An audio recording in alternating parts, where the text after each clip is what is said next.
हे प्रिय अर्जुन, हे प्रिय भक्त, जीवन की इस अनंत यात्रा में एक बात सदा सत्य रहती है, वक्त किसी का स्थायी नहीं होता। जैसे दिन के बाद रात आती है और रात के बाद सूर्योदय, वैसे ही मनुष्य के जीवन में सुख और दुख दोनों आते जाते रहते हैं। इसलिए मैं कहता हूँ, शांत रहो, धैर्य रखो, तुम्हारा भी वक्त आएगा।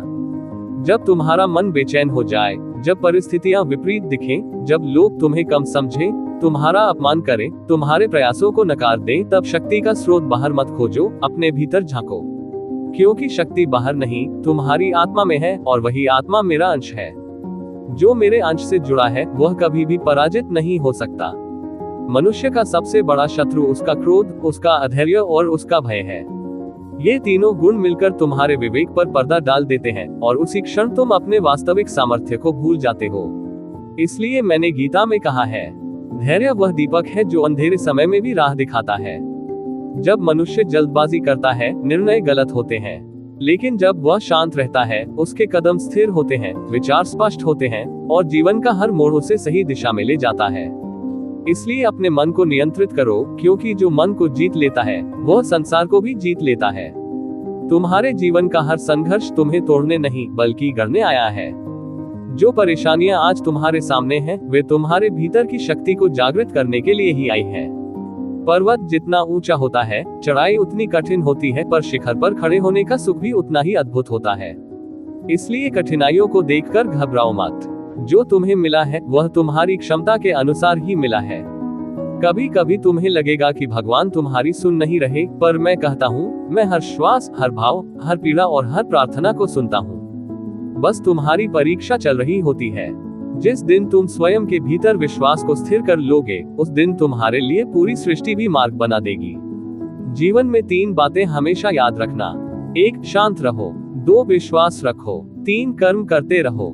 जो शांत रहता है वह जल्दबाजी में कोई ऐसा कदम नहीं उठाता जो उसे दुख दे।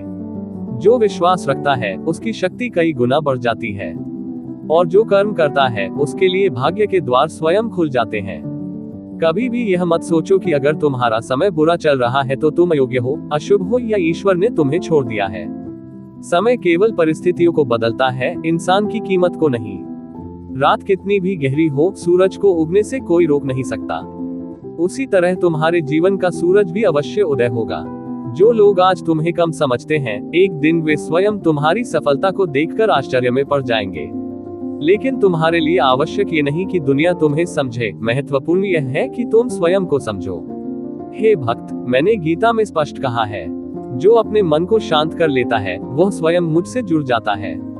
और जब मनुष्य मेरे से जुड़ता है तो उसकी राह में आने वाली हर बाधा अपने आप समाप्त हो जाती है। कभी भी अपने जीवन की तुलना किसी और से मत करो। हर आत्मा का अपना मार्ग है, अपनी गति है, अपना समय है। जो फूल वसंत में खिलता है वह बरसात में नहीं, जो बरगद बीज से पेड़ बनता है उसमें वर्षों लगते हैं। इसलिए अपने समय को स्वीकारो, क्योंकि हर आत्मा का खिलना अलग अलग समय पर होता है। जब किसी का वक्त आता है तो परिस्थितियां उसके अनुसार बदलती हैं, लोग उसके अनुसार बदलते हैं, और एक अदृश्य शक्ति उसके जीवन को नई दिशा देती है। इसलिए आज यदि तुम्हें अंधेरा दिखाई दे रहा है तो हतोत्साहित मत हो, क्योंकि अंधेरा हमेशा प्रकाश का संकेत होता है। जैसे तीर को चलाने से पहले पीछे खींचा जाता है, वैसे ही जीवन कभी कभी तुम्हें पीछे खींचता है ताकि तुम्हें आगे बहुत दूर तक भेज सके। इसलिए पीछे खींचे जाने पर निराश मत होना, ये संकेत है कि तुम्हारी उड़ान बहुत ऊंची होने वाली है। अपने मन को इतना मजबूत बनाओ कि कोई परिस्थिति उसे डिगा न सके। अपना विश्वास इतना दृढ़ बनाओ कि कोई संदेह उसे तोड़ न सके, और अपना लक्ष्य इतना स्पष्ट बनाओ कि कोई बाधा तुम्हें रोक न सके। ध्यान रखो, शांत रहने वाला व्यक्ति कभी हारता नहीं, वह केवल सही समय की प्रतीक्षा करता है, और वो सही समय तुम्हारे पास आने वाला है। हे भक्त, अपने हृदय में मेरा नाम रखो, अपने मन में स्थिरता लाओ और अपने जीवन में निरंतर कर्म करते रहो। अगर तुम शांत हो, संयमित हो और विश्वास से भरे हो तो तुम्हारा समय सिर्फ आने वाला नहीं बल्कि दरवाजे पर खड़ा है। इसलिए मैं कहता हूँ, शांत रहो, धैर्य रखो, तुम्हारा भी वक्त आएगा। यही मेरी वाणी है, यही मेरा उपदेश है और यही तुम्हारी शक्ति है।